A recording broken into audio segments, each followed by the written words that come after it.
Bonjour, comme je l'avais annoncé dans l'onglet Communauté de ma chaîne, la version 8.3 de VSDC est sortie. Dans cette annonce, j'avais juste fait la liste de ce qui était nouveau. Alors bien sûr, je suis allé faire le tour de toutes ces nouveautés, et une fois n'est pas coutume, dans cette vidéo, je vous les présente avec un peu plus de détails. Allez, on y va! Alors une des nouveautés intéressantes de cette version est l'ajout de plus d'une centaine de modèles. Alors ça va de modèles sur YouTube jusqu'à des textes prédéfinis. Alors je pourrais les énumérer, mais le mieux c'est quand même de voir ce qui se passe en image. Et ça aussi c'est nouveau. Pour voir ce que fait le modèle en image, on clique sur l'onglet Fenêtre et on fait Aperçu du modèle. Une fenêtre s'ouvre ici, et là comme je suis sur Template, qui est le nom du dossier des nouveaux modèles, j'ai tous les nouveaux modèles qui s'affichent. Je peux aller sur chaque rubrique YouTube, donc là j'ai que les modèles YouTube. En fait, pour voir chaque catégorie, il suffit de naviguer parmi les sous-menus de Template. Donc ici on a les compteurs. Alors attention, vous avez le compteur en noir ici. C'est écrit en noir avec un fond transparent, même si ici le fond est blanc. Donc si vous prenez le compteur tel que vous le mettez sur la timeline avec un arrière-plan noir, on verra rien. Donc il faut soit changer la couleur, soit mettre une image ou une vidéo. Donc il y a tout plein de choses, des flèches, des cercles, des formes, etc., etc.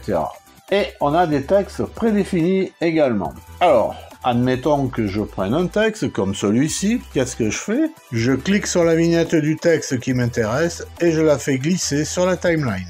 Automatiquement, il a créé un sprite. Si je double-clique sur le sprite, je vois tous les effets qui ont été utilisés pour réaliser le modèle. Et ici, j'ai le texte. Alors si je me mets ici, je vois mon texte, mon simple text. Pour remplacer le texte Simple Text, il suffit de sélectionner Texte et procéder de la même façon que lorsqu'on crée un texte. Je double-clique sur Simple Text, je le surligne et je tape mon texte. Et si besoin, je change la taille. Voilà, j'ai mis mon titre en utilisant un modèle. Je reviens au début, je fais une lecture et mon texte modifié apparaît selon le template. Alors, cet aperçu est utile aussi pour les modèles qui existaient précédemment, par exemple, la collection de transitions. Alors ensuite, je reviens ici, c'est pas très grave. Si vous n'avez plus besoin de cette fenêtre, il suffit de la fermer. Et donc, je vous invite à découvrir tous ces nouveaux modèles. Alors, une autre nouveauté de cette version est l'éditeur de clés. Alors déjà, après avoir installé la nouvelle version, par défaut, le logiciel s'ouvre avec la fenêtre classique qui se présente comme cela. C'est-à-dire, à droite de la fenêtre des propriétés, on a la fenêtre des effets de base et en dessous, la fenêtre des couleurs. Alors perso, j'ai pas toujours besoin de ces fenêtres. La plupart du temps, je les ferme. Donc fenêtre de base, je ferme et fenêtre de couleur, je ferme. Et ici, on se retrouve avec une fenêtre qui est l'éditeur de clés. Alors, cette fenêtre, c'est celle qui s'ouvre quand on clique sur les 3 points d'un paramètre. Alors par exemple, si j'ajoute le zoom à cette vidéo, donc par effet vidéo, transformation, zoom, durée du parent entier, très bien. Et ici, je veux changer le zoom complet. Donc je peux, bien sûr, changer les valeurs ici ou toucher là, mais je peux cliquer sur les 3 points. Et à ce moment-là, on se retrouve avec cette fenêtre ici, qui est la fenêtre des clés où on peut jouer avec les keyframes. Dans les versions précédentes, cette fenêtre occupait toute la zone de la timeline. Et il fallait jongler pour passer d'une fenêtre à l'autre. Donc c'était un petit peu plus compliqué. Alors si maintenant je reviens sur la scène 0, j'ai la vidéo de mon coucher de soleil, et je vois toujours ma fenêtre des clés. Et si je veux, si je clique sur la keyframe, je peux augmenter le zoom sans avoir à double-cliquer sur la vidéo et cliquer sur l'objet zoom. Petit inconvénient, on ne voit pas tout. Il faut cliquer ici pour voir la position dans le temps de la keyframe et sa valeur. Alors on peut agrandir la fenêtre, mais cela entraînera aussi l'agrandissement de la fenêtre des propriétés. On verra plus loin qu'il y a une possibilité.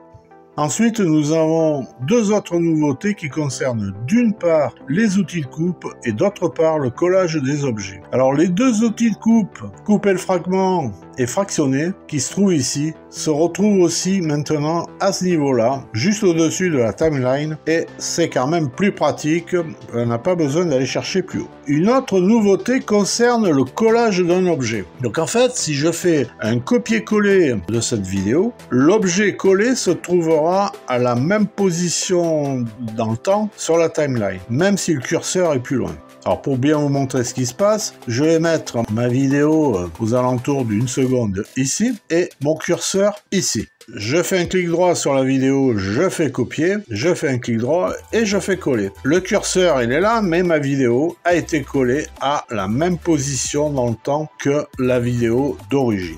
Maintenant, il est possible de coller un objet à la position du curseur. Alors pour cela, on va dans les options, dans l'option de l'éditeur, et ici on a collé l'objet à la position du curseur sur la chronologie. Je coche cette possibilité et je fais bien. Maintenant, je refais un coller, puisqu'il a en mémoire ce que j'ai copié. Je fais coller, et il a collé au niveau du curseur. Voilà pour ces deux petits changements. Maintenant, il y a aussi un nouvel outil pour naviguer dans les différentes fenêtres pour retrouver ces objets. Donc si je fais un clic droit sur la vidéo, ici j'ai trouvé l'objet dans l'explorateur d'objets. Alors si je clique dessus, automatiquement il a ouvert la fenêtre explorateur d'objets et je retrouve ma vidéo. Si je refais trouver un objet dans la fenêtre des ressources, regardez bien à droite, on a la fenêtre des propriétés et maintenant on passe automatiquement sur la fenêtre des ressources. Et je peux également trouver l'objet affiché dans le dossier qui est le dossier de l'explorateur Windows. Voilà. Alors, cet outil est surtout très utile si on a des projets compliqués, c'est-à-dire avec de nombreuses photos ou vidéos, et donc on a un petit peu de mal à tout retrouver. Alors ensuite, on a de nouvelles configurations d'espace de travail qui sont apparues. Alors où ça se trouve? On vient ici dans le gestionnaire de volets et on trouve de nouvelles présentations d'espace de travail. Il y a Compact, Paramètres, Adobe Premiere, DaVinci Resolve. Ça c'est pour ceux qui ont l'habitude de ces présentations. Si par exemple je me mets sur Adobe Premiere, voilà comment cela se présente. Une configuration qui m'intéresse, c'est Parameters. Pourquoi? Parce que Parameters a agrandi la fenêtre des éditeurs de clés. Et si maintenant je veux agrandir cette fenêtre pour voir toutes les informations comme la position des keyframes et leur valeur, on voit que ça ne joue que sur la largeur de la timeline, contrairement à l'espace de travail classique.